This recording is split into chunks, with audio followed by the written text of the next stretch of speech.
और सेवा ही सबसे बड़ा भजन है। शरीर मिला है, कोई तन से सेवा करना चाहता है तो तन से सेवा करे, कोई मन से करना चाहता है तो मन से सेवा करे, कोई धन से करना चाहता है तो कोई धन से सेवा करे, और सेवा ही परम धर्म है। तो जिसके लिए हमें ये शरीर मिला है उनको याद कीजिए, इस शरीर से उनकी सेवा कीजिए।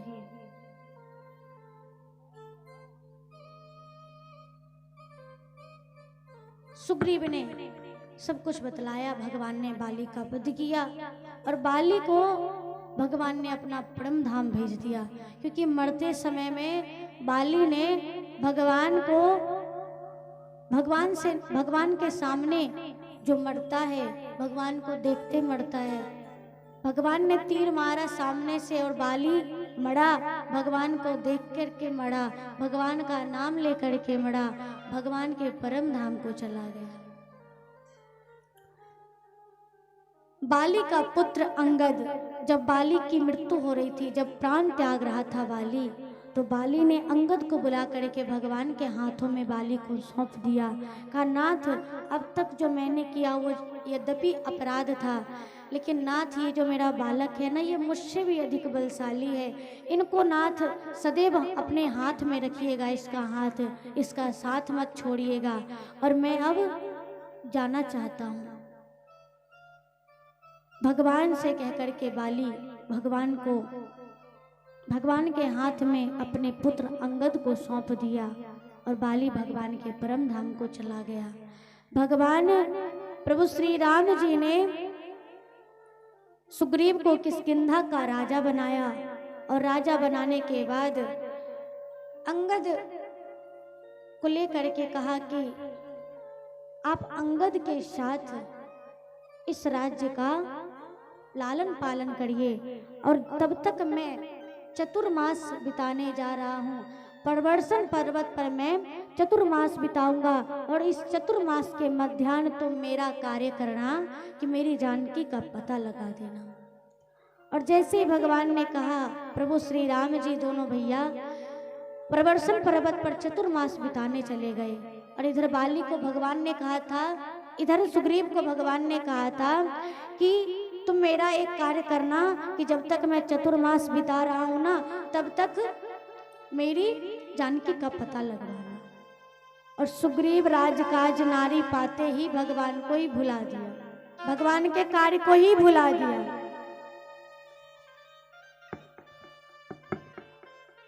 होता भी यही है कि जब हमारे और आपके जीवन में अभाव होता है ना किसी चीज का, तो फिर भगवान का दिन रात याद करते हैं, खूब याद करते हैं भगवान को। लेकिन जैसे सब कुछ प्राप्त हो जाता है ना, तो सबसे पहले भगवान को ही भुला देते हैं। सुग्रीव भी जैसे ही राजकोष नारी को पाया तो भगवान के कार्य को ही भुला दिया, और जैसे ही भुला दिया चतुर्मास बीत गई, भगवान ने देखा कि सुग्रीव तो मेरी कार्य को ही भुला दिया। प्रभु श्री राम जी ने लक्ष्मण भैया से कहा, लक्ष्मण, सुग्रीव मेरे कार्य को ही भुला गया है, इसलिए मेरा धनुष बाण लाओ, और जिस बाण से मैंने बाली का वध किया था, उसी बाण से मैं कल सुग्रीव का वध करूंगा, बाण ले आओ। लक्ष्मण जी तुरंत ले आए बाण, और जैसे ही बाण लेकर के कहा, चलिए सरकार। राम जी ने कहा, इतनी भी जल्दी क्या है, कल मारेंगे। कब मारेंगे? कल मारेंगे। प्रभु श्री राम जी सोच रहे हैं कि अगर मैं मार दूंगा तो ये दुनिया मुझको मूढ़ समझेगी। क्यों? कैसा भी है, मित्र है, मित्र बनाया है, और मित्र अगर किसी गलत मार्ग पे भटक भी गया है तो उसको समझाना, उसको सही रास्ते पर लाना एक मित्र का ही फर्ज होता है। प्रभु श्री राम जी ने कहा, अभी नहीं मारूंगा, कल मारूंगा। लक्ष्मण जी ने कहा, कल क्यों मारेंगे, अब भी मार देते हैं। अगर आप नहीं मार पा रहे तो मुझे बोलिए, मैं जाकर के मार के आता हूँ अभी। अब लक्ष्मण जी ने कहा, देखिए प्रभु श्री राम जी का एक संकेत यही है कि कल मारूंगा, अभी नहीं मारूंगा, क्योंकि प्रभु श्री राम जी भी क्रोध में हैं और क्रोध में किया गया कोई भी कार्य सही नहीं होता। क्रोध में किया गया कार्य हमेशा गलत परिणाम देता है।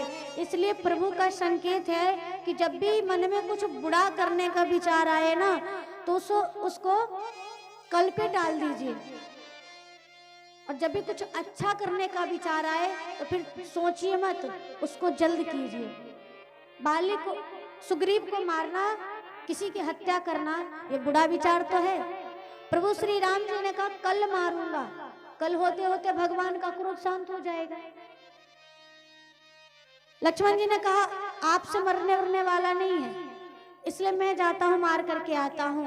प्रभु श्री राम जी ने कहा सुनो, मारना नहीं है, केवल उसको डराना है, और डरा करके मेरे पास ले आओ। लक्ष्मण जी चले, इधर हनुमान जी महाराज को सब पता पड़ गया कि बताओ, सुग्रीव तो सब कुछ प्राप्त करते ही भगवान के कार्य को ही भुला दिया। हनुमान जी आए और सुग्रीव के पास कहते हैं एक बात बताऊं। सुग्रीव ने कहा बताओ। हनुमान जी ने कहा अच्छा, जब बाली का वध किया था प्रभु श्री राम जी ने, तो वो बाण फिर कहाँ गया था? हनुमान जी से कहते हैं सुग्रीव जी अच्छा वो बाण, अरे भगवान के तरकस में पुनः चला गया था वो बाण। तो हनुमान जी ने कहा अच्छा वो बाण पुनः भगवान ने अपने पास क्यों रख लिया?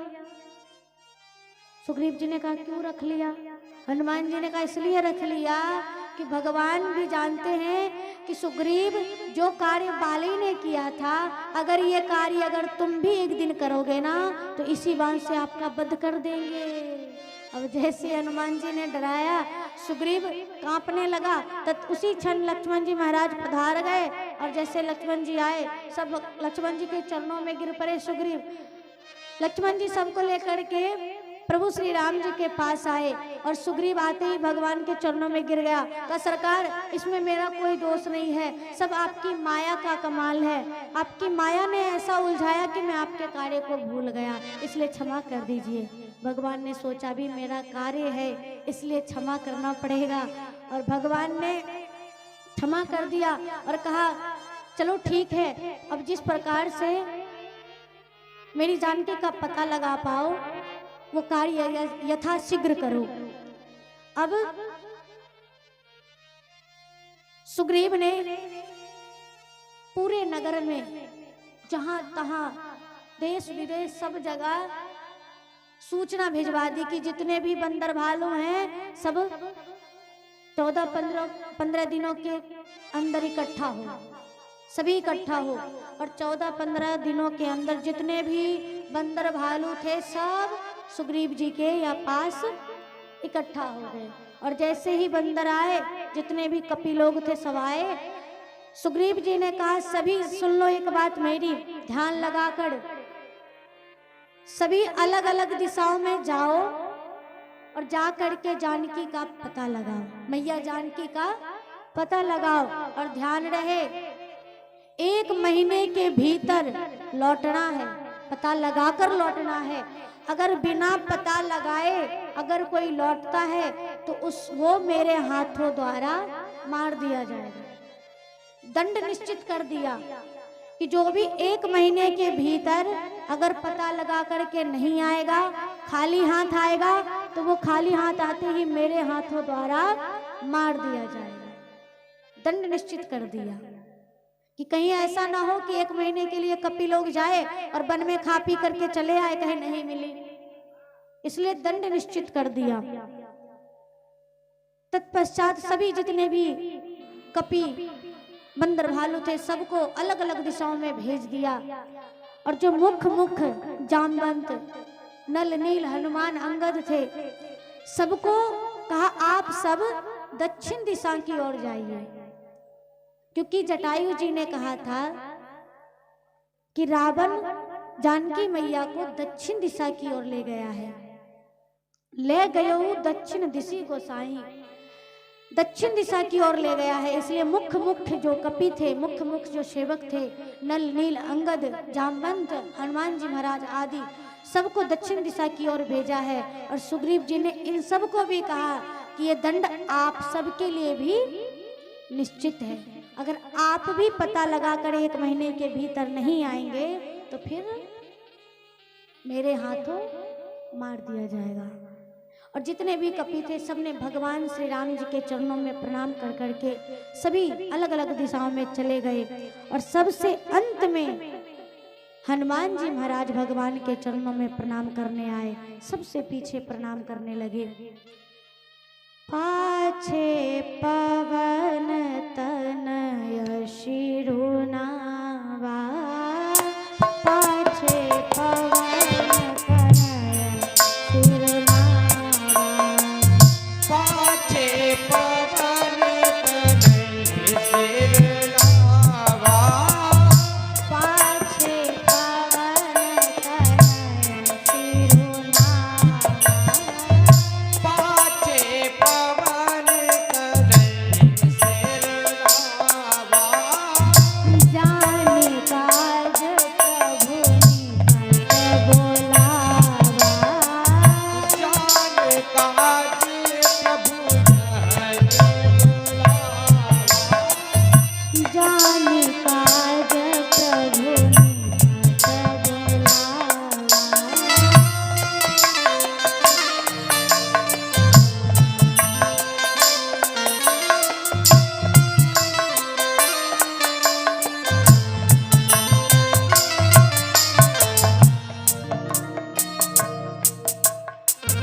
परसा शीस सरोरुह पानी,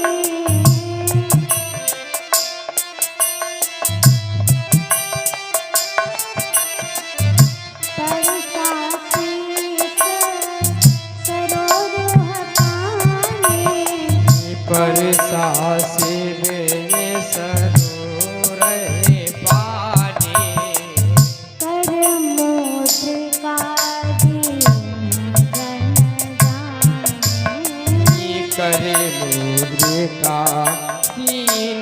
जन जाने, करे मुद्रिका दीन जन जानी, कर मुद्रिका दीन जन जाने, करे मुद्रिका दीन जन जानी, पाछे पवन तनय शिरुनावा, पाछी पवन तनय शिरुनावा, जाने काज प्रभु निकट बोलावा, जान काज प्रभु निकट बुलावा, जाने काज प्रभु निकट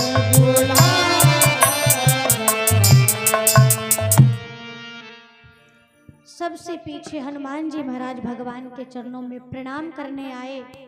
और जैसे ही प्रणाम करने आए प्रभु श्री राम जी ने हनुमान जी को अपने पास बुलाया और समझ गए कि एक यही है जो मेरा काम पूर्ण करेगा।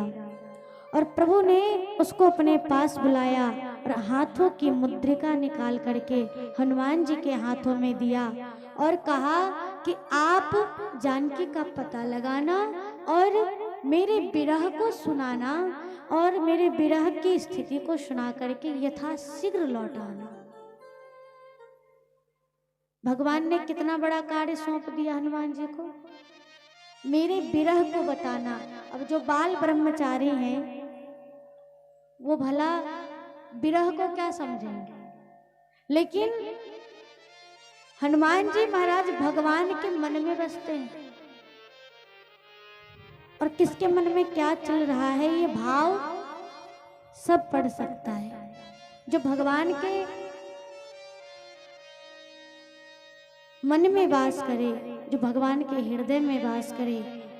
हनुमान जी महाराज से प्रभु श्री राम जी ने कहा आप मेरे विरह को बताना, और भगवान ने अपनी कर मुद्रिका निकाल करके, हाथों की मुद्रिका निकाल करके हनुमान जी को दिया है। और हनुमान जी महाराज कर मुद्रिका लेकर के भगवान के चरणों में प्रणाम करके सभी कपियों के साथ चल दिए।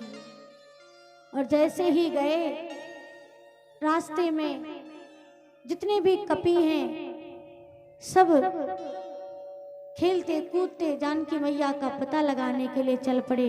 कुछ दूरी पर जाने के बाद सबको भूख प्यास लगी और सब एक स्वयं प्रभा की गुफा में गए और स्वयं प्रभा के प्रताप से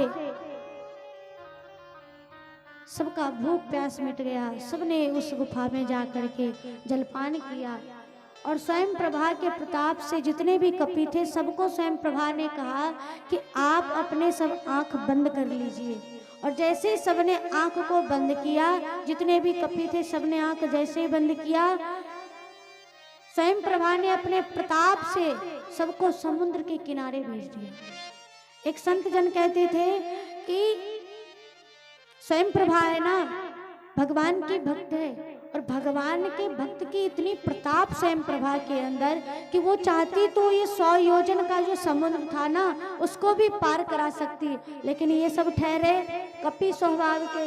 ये सोचे अगर हम आंख बंद किए हैं, ना जाने ये क्या कर रही है, बीचे में आंखें खोल दी और जैसे ही सबने आंखें खोली तो सब कहाँ पाया अपने आप को, सागर के तट पे। और जैसे ही सब कपि पहुंचे सागर के तट पे तो अंगद जी रोने लगे। काहे को रोने लगे? सोचे आगे सागर है, अगर 2 कदम जाऊंगा तो डूब के सब मर जाएंगे, पीछे जाएंगे अगर लौट करके तो पीछे सुग्रीव मार देगा, दोनों तरफ से मरना निश्चित है। आगे जाता हूं तो डूब के मर जाऊंगा, पीछे जाऊंगा तो पीछे सुग्रीव मार देगा, अब करूं क्या? अंगद जी ने कहा अब आज के बाद कहीं जाना ही नहीं है, यहीं पर बैठना है और यहीं पे बैठ करके जब तक जानकी मैया का पता ना लग जाए तब तक लौटने वाला नहीं हूं। दोनों तरफ से मरना निश्चित है, इसलिए यहीं पर बैठ करके मर जाऊंगा। अब जैसे ही ये कपि भालू की आवाज संपाति के कान में पहुंची, उसी सागर के तट पर एक गुफा में संपाति रहता है। संपाति ने जैसे ही सुना इतने कपि भालुओं को की आवाज को, तो जैसे ही सुना संपाति चिल्लाने लगा, भगवान का धन्यवाद करने लगा कि वाह ब्रह्मा जी, बहुत दिनों से भूखा था, पंख नहीं थे इसलिए कहीं जा नहीं पाता था और आज इकट्ठा आपने इतना सारा भोजन दे दिया, आज सब कपि को खा करके तृप्त हो जाऊंगा। खूब ब्रह्मा जी का धन्यवाद करने लगा। अंगद जी के कान में आवाज गई कि कोई मुझे खाने की बात कर रहा है। अंगद जी ने कहा वाह भगवान, अभी विचार ही कर रहा था कि आगे जाऊंगा तो मर जाऊंगा, पीछे जाऊंगा तो मरना निश्चित है, इसलिए विचार किया कि यहीं पे बैठ के मर जाऊंगा। तो आपने तब तक मारने की भी व्यवस्था कर दिया। अब संपाति जैसे ही सुना, अंगद जी कहते हैं कि ये गिद्धराज है, ये गिद्ध है जो हम सबको खाने की बात कर रहा है। एक वो गिद्धराज जटायु थे जिन्होंने भगवान के कार्य में अपने प्राण को न्यौछावर कर दिया, प्राण को त्याग दिया। जैसे ही संपाति ने सुना जटायु का सब निश्चित हो जाओ, मैं किसी को नहीं खाऊंगा। तुम सब जटायु का नाम ले रहे हो, क्या हुआ मेरे भाई को? जटायु मेरा भाई है और मेरे भाई को क्या हुआ है? अंगद जी ने सब कुछ सुनाया, किस प्रकार से राम जी के कार्य में जटायु जी ने अपने प्राण को त्याग दिया। जैसे ही भाई की प्राण की त्याग की सूचना मिली, संपाति ने कहा मुझे इस गुफा से नीचे उतारो, इस पर्वत से नीचे उतारो, क्योंकि मेरे दोनों पंख नहीं हैं, अपने भाई को तिलांजलि देनी है। जितने भी कपि थे सबने पकड़ करके संपाति को नीचे उतारा है और समुद्र के पास जाकर के संपाति ने अपने भाई जटायु को तिलांजलि दी है। तत्पश्चात संपाति ने कहा कि मेरे भाई जटायु मेरा भाई था, एक बार हम दोनों भाई भगवान सूर्य पर ढाबा बोल दिए और जैसे ही ढाबा बोले ना तो हम दोनों भाई सूर्य के पास जाने लगे।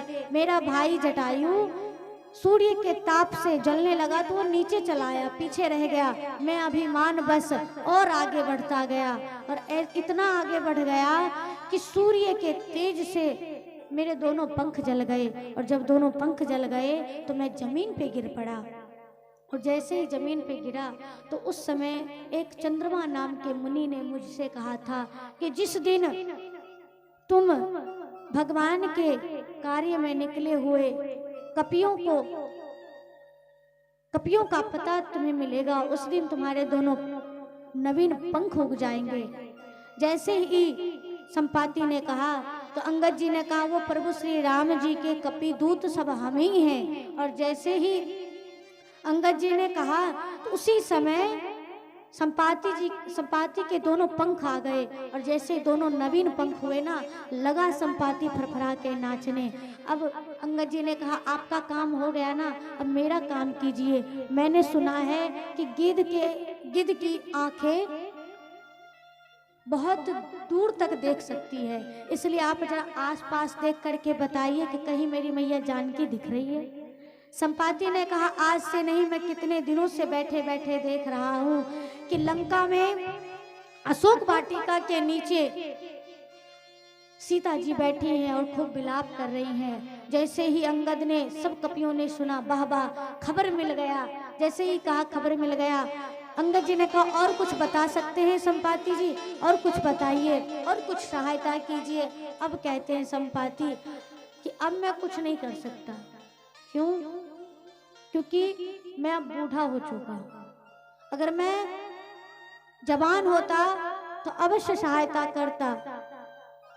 बूढ़ भयो न त करतों कछुक सहाय तुम्हार। अब मैं बूढ़ा हो चुका हूँ, बस इतना ही बता सकता हूँ कि आप में से जो भी इस 100 योजन के सागर को पार करेगा वही जानकी जी के पता को लेकर के आ पाएगा और वही राम जी के कार्य को पूर्ण करेगा। संपाति जितना कह करके चल पड़े। और जैसे ही संपाति गया, अब अंगद जी कहने लगे उनको तो जाना नहीं था सागर के पार, बता करके चले गए, अब जाएगा कौन सागर के पार। सब विचार करने लगे, जितने भी कपि थे सब विचार करने लगे कौन जाएगा इस सागर के पार। एक कपि ने कहा एक बार मैं तो 20 योजन का छलांग मार रखा था। तो बगल वाला कपि ने कहा तुम 20 ने मारा था, हम 30 मार करके बैठे, 30 योजन का छलांग मार करके हम बैठे हैं। अब इसी प्रकार धीरे धीरे एक ने कहा तुम 20 तो हम 30, तुम 30 तो हम 40।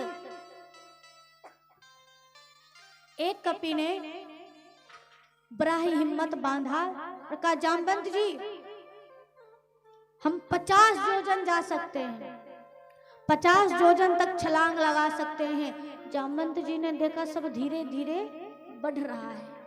जामवंत जी ने कहा बहुत सुंदर, और कोई 50 के आगे। एक कपि ने कहा जामवंत जी हम 70 योजन तक पार जा सकता हूँ।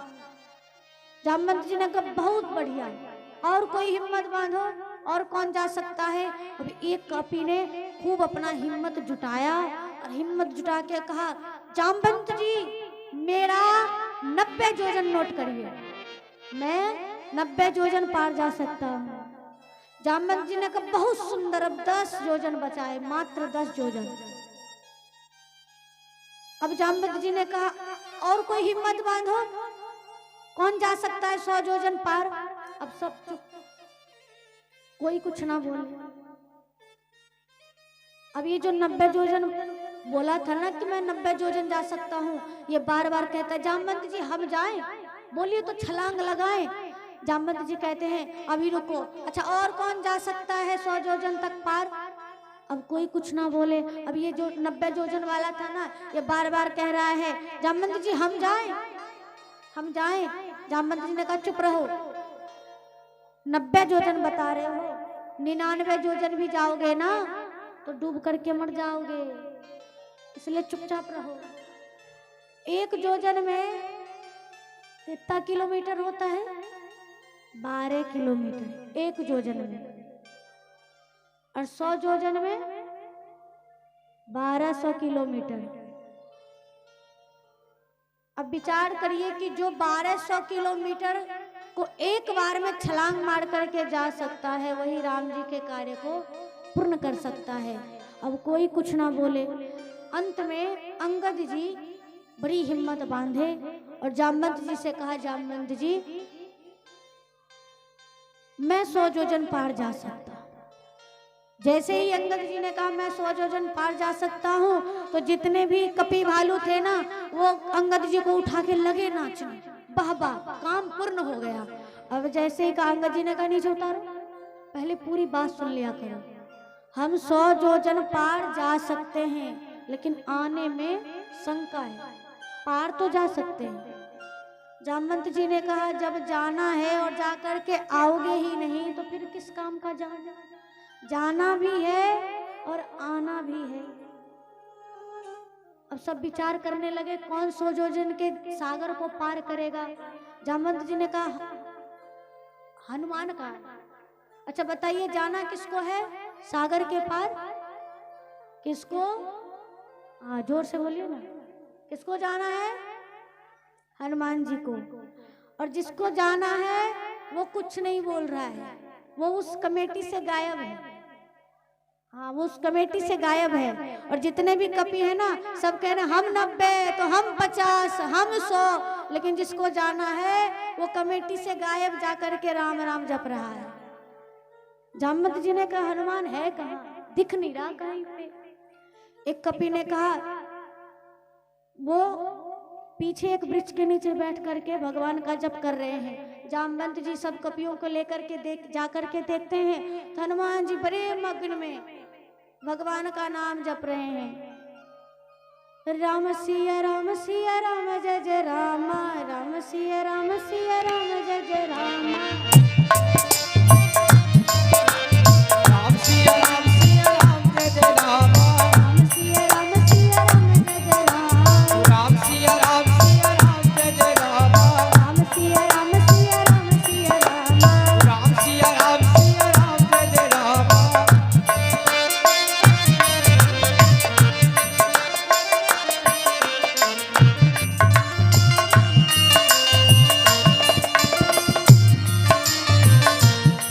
हनुमान जी महाराज सब कुछ से मुक्त होकर के वृक्ष के नीचे बैठ करके भगवान का नाम बड़े आंख मूंद करके मस्त भजन कर रहे हैं।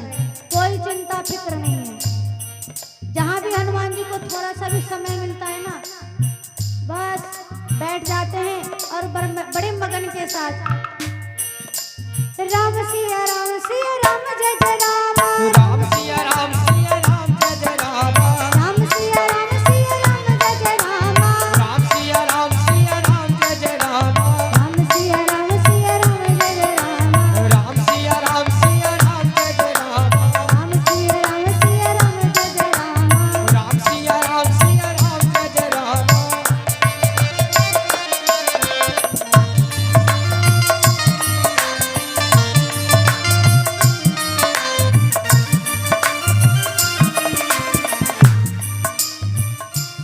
जैसे ही जामवंत जी गए और हनुमान जी से कहने लगा, हनुमान आपने बताया नहीं कि आप सागर पार जा सकते हैं कि नहीं? हनुमान जी कुछ नहीं बोल रहे। जामवंत जी ने कहा, हनुमान जी आपको पता भी है आपके अंदर बल कितना है? हनुमान जी ने कहा, हमारे अंदर कोई बल नहीं है, हमारे अंदर कोई बल नहीं है। जामवंत जी ने कहा, आपको भान नहीं है अपने बल का, मैं बताता हूँ। कहे रे छपत सुनो हनुमाना, कहे रे छपत सुनो हनुमाना। कहे छपत सुन हनुमाना, आज प्रसाद रहे हो बलवाना। आज प्रसाद रहो बलवाना। पवन तने बल पवन समाना। पवन तनय बल पवन समाना। बुद्धि विवेक विज्ञान निधाना। बुद्धि विवेक विज्ञान निधाना। पवन सो काज कठिन जग माही। पवन सो काज कठिन जग माही। जो नहीं होई तात तुम पाही। जो नहीं होई तात तुम पाही। राम काज लग सब अवतारा।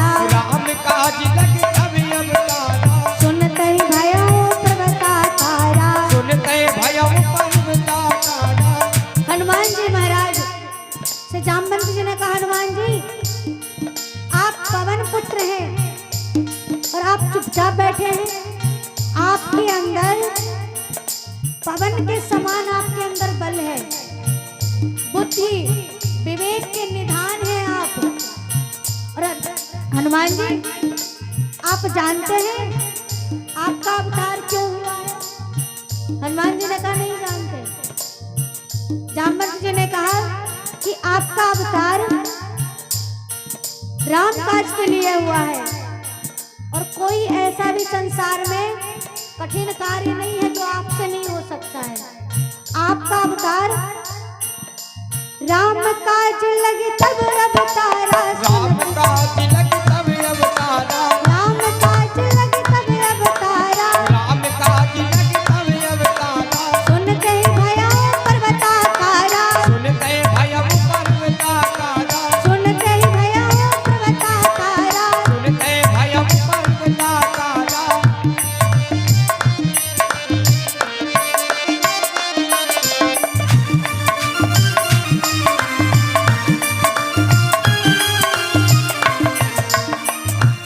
हनुमान जी से जामवंत जी ने कहा आपका अवतार राम काज के लिए हुआ है और संसार में कोई भी ऐसा कार्य नहीं है हनुमान जी जो आपसे ना हो पाए। आपका अवतार ही राम जी के कार्य के लिए हुआ है। कोई सागर का पार नहीं कर पा रहा है। आप बताइए आप जा सकते हैं? हनुमान जी ने जैसे सुना कि राम काज लगी मम अवतारा, सुनते ही भया पर्वताकारा। हनुमान जी जैसे ही सुने कि मेरा अवतार राम जी के कार्य के लिए हुआ है, उसी समय हनुमान जी महाराज के अंदर इतना बल आया तो देखते ही देखते हनुमान जी इतने बड़े हो गए, विराट स्वरूप धारण कर लिया और देखते ही देखते हनुमान जी एक पर्वत के रूप में आकार ले लिए। ऐसा लग रहा है कि जैसे सोने का पहाड़ खड़ा हो गया हो। इस प्रकार का रूप बना लिया हनुमान जी ने। और जैसे ही रूप बनाया हनुमान जी महाराज ने कहा जामवंत जी क्या कहा आपने? कोई सागर का पार नहीं कर पा रहा है, कोई सागर को नहीं लांघ पा रहा है। आप कहिए सागर के पार जाना है कि लंका में जाकर के रावण के कोई सहित नाश करके आना है? क्या करना है? या पूरे लंका नगरी को ही उठा करके लाना है, पूरे त्रिकुट पर्वत को ही उठा करके लाना है? क्या करना है जामवंत जी बताइए। एक बार में सागर को लांघ सकता हूँ, खेल खेल में सागर को लांघ जाऊंगा, बताइए क्या करना है? जामवंत जी ने कहा पहले नीचे आइए। इतने बड़े जो बन गए हैं ना, तनिक पहले छोटे होइए, अपने असली स्वरूप में आइए, छोटे होइए। जैसे कहा छोटे हुए, अब हनुमान जी जामवंत जी के सामने छोटे हो गए। और जैसे छोटे हुए हनुमान जी से जामवंत जी ने कहा आपको ना लंका नगरी को उठा करके लाना है, ना रावण का वध करना है और ना किसी का वहां पे विनाश करना है। केवल आपको इतना करना है, इतना करो ताकि तुम जाओ,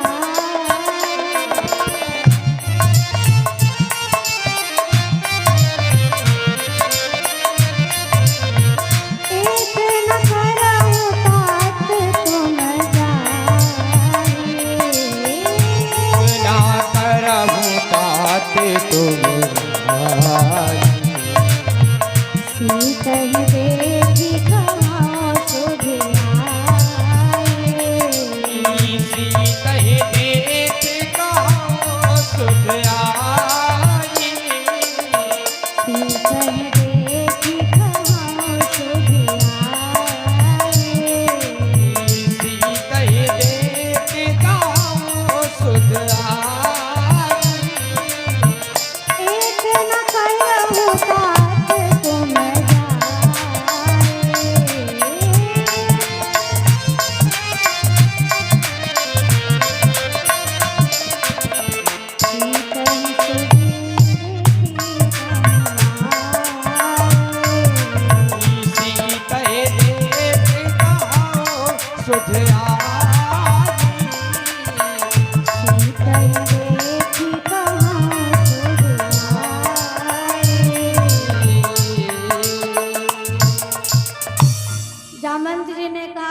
कुछ नहीं करना है, केवल इतना करना है कि आप लंका नगरी में जाइए, इस 100 योजन के सागर को पार करिए और 100 योजन के सागर को पार करके सीता जी को देख करके और उनकी सुधि केवल आ करके राम जी को सुनानी है।